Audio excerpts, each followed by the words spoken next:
Strike Back Season 4, Episode 2. Definitely a great second episode, but it had a couple of crazy surprises in this one. The biggest thing I think actually is that McQueen was killed off in this episode. I mentioned, in the last review that I definitely thought he was going to be the face of the villains for basically the entire season. I thought for sure he's going to be the one who's, out there. And he's fairly different from most of the villains we've had. He's probably the first. Well, I guess I can't really call him a main villain because he got killed off in the second episode. But I thought he was going to be like the first main villain that was just a villain. Like, typically all the other villains have been like mysteries, and it's like, we don't know what this person looks like. This person completely tricked us. They were hiding in plain sight, and they didn't do that with this character. I was like, oh, he's just the villain. They know who he is. They're going after him. He's going to be the villain that they kind of, have a back and forth with all the time. He's the one we're going to really see. And then he dies in this episode. They also kill off the cop, which really surprised me. Those were two deaths I wasn't expecting at all.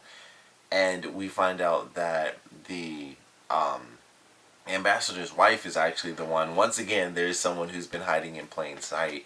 And she's obviously up there because she's the one who went undercover for years as the wife, but I don't know if she's exactly the main one in charge or if she's just one of the couple of higher ups. But we find out that she's a villain at the end of this episode, and she's doing her scheme, and it's like, well, man, there's always someone hiding in plain sight in this show.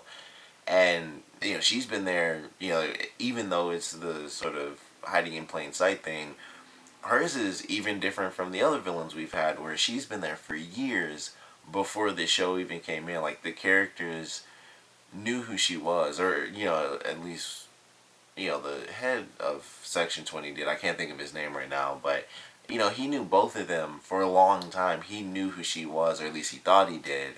And it's like, oh man, she's actually a villain. She's been this way for years, and she's been undercover for a long time now. Like, basically throughout the series, even though we didn't know her character, she's been undercover waiting for this to happen. So I thought that was actually pretty interesting. And of course she kills her husband at the end, even though he totally should have been dead. I was very surprised that he lived. I thought he was gonna die for sure because he was sitting next to the bomb. He should have been dead and literally blown to pieces. But I mentioned that last time too, but it was like, oh, whatever. So they have the moment where he's in the hospital. He at least got to see his daughter. I guess that was something, even though he got killed by the end of this episode. But that was a pretty big surprise. McQueen dying, I thought for sure was a surprise because in that scene, I felt like he could have left. I thought he was just going to take the shotgun and they were just going to have like a little standoff for a couple seconds. He was just going to be support. And then it was like, nope, he took the shotgun and went back basically and just was getting shot up. And of course with him having a hand grenade when he kills the guy, I was like, well, he just could have threw the grenade and it would have been totally fine. You throw that, blow up the building a little bit, and then you take off. Like, they can't all chase after you. And clearly there are only like three or four other people anyway, because he didn't really shoot anybody. He shot like two guys, both of them shot him, and then he blew the one guy up.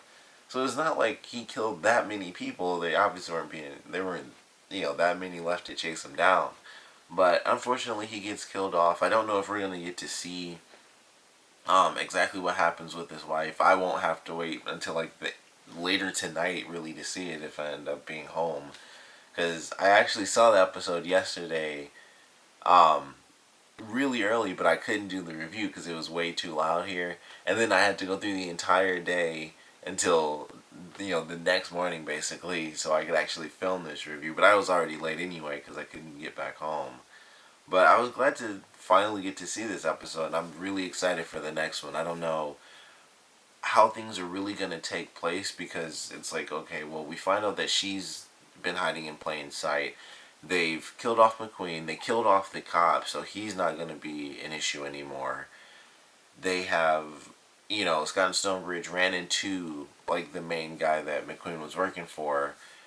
they got some of the info off the hard drive, which I was very surprised by that scene when Scott like pulled something. He pulled like one of the hard drives out and it set off an alarm. I was surprised that that happened. I was like, oh crap! Like they have clearly like no real security to begin with on the main floor, and yet they had an alarm go off when he pulled one of them out. I was like, oh well, that's crazy. So they have a crazy firefight. Naturally, it's Strike Back.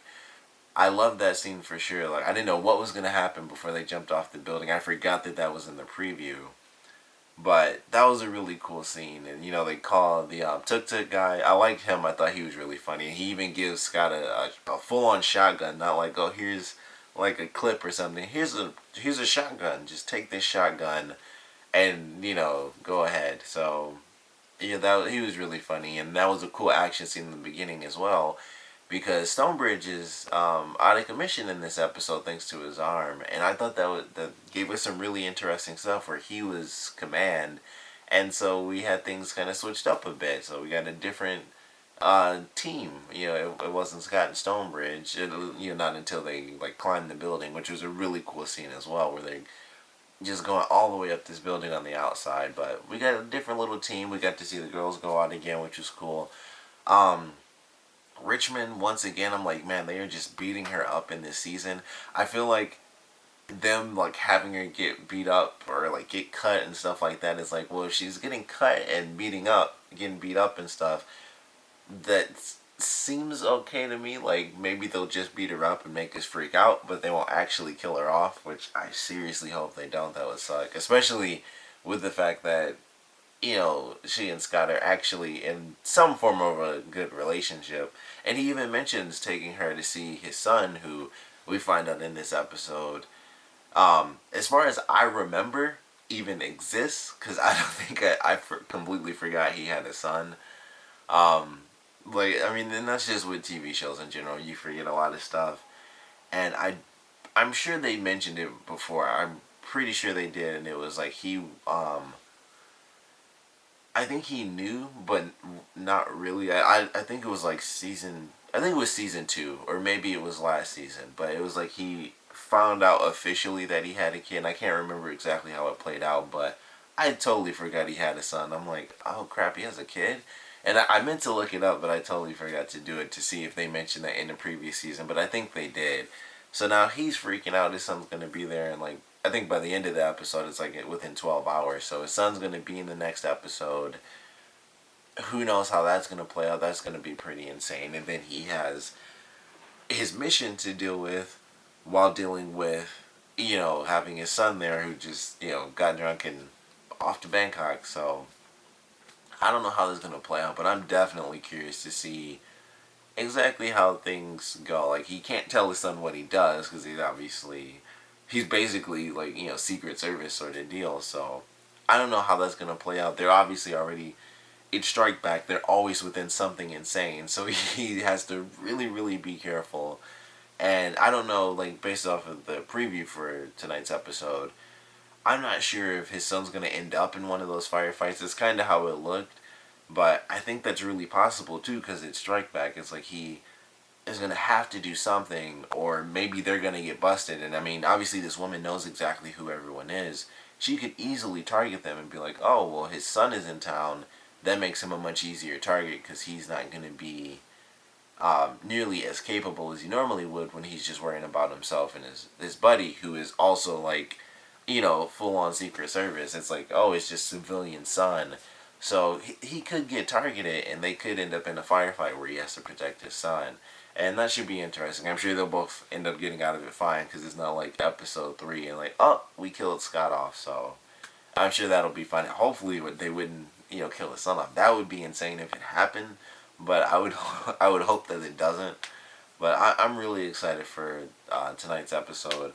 I think this one was definitely cool. Like I said, had some pretty crazy surprises. I thought McQueen was going to live for sure. Kind of sucked that he didn't. He was obviously the villain where it's like, oh, you can kind of sympathize with him because of the wife and child thing. At least this episode you could. And the last one I couldn't because he talked about it, but he also cut the girl's finger off, and I was like, I don't really care. But in this one, it was like, you know, you kind of feel for him a little bit more, especially when he decides to really protect his wife and child. And just the way he was acting, like, I don't really care if you beat me up or anything like that. It's like, as long as you get them safe, I'll tell you whatever you want to know. So, they kind of built up the sympathy for him to die at the end, which really did suck to me. I enjoyed his character. It was much like in the last one where they killed the MMA fighter guy. Um, I was hoping to see a lot more of him for this season, but I'm excited to get, the new villains. They do have their encounter with him on the rooftop and, the full grenade and jump off the building thing, which was definitely a cool scene. So we've officially seen him come face to face with Scott and Stonebridge. We get the reveal at the end, so we're most likely, since they've done the reveal, we'll probably get a scene of the two, those two characters actually talking over the phone or something now that it's been revealed. But I'm not sure exactly what's to come. I don't know what leads they really have. They know, aside from who the guy is and where his base of operations is, that little bit that they have on the hard drive is probably going to lead them to something. And they probably won't figure out that the ambassador's wife is a traitor until, probably, halfway through the season, honestly. That's always how it works. Typically, we don't know that until they figure it out, too. So we're kind of, way ahead of the game on this one, because normally it's like we get surprised just like they do.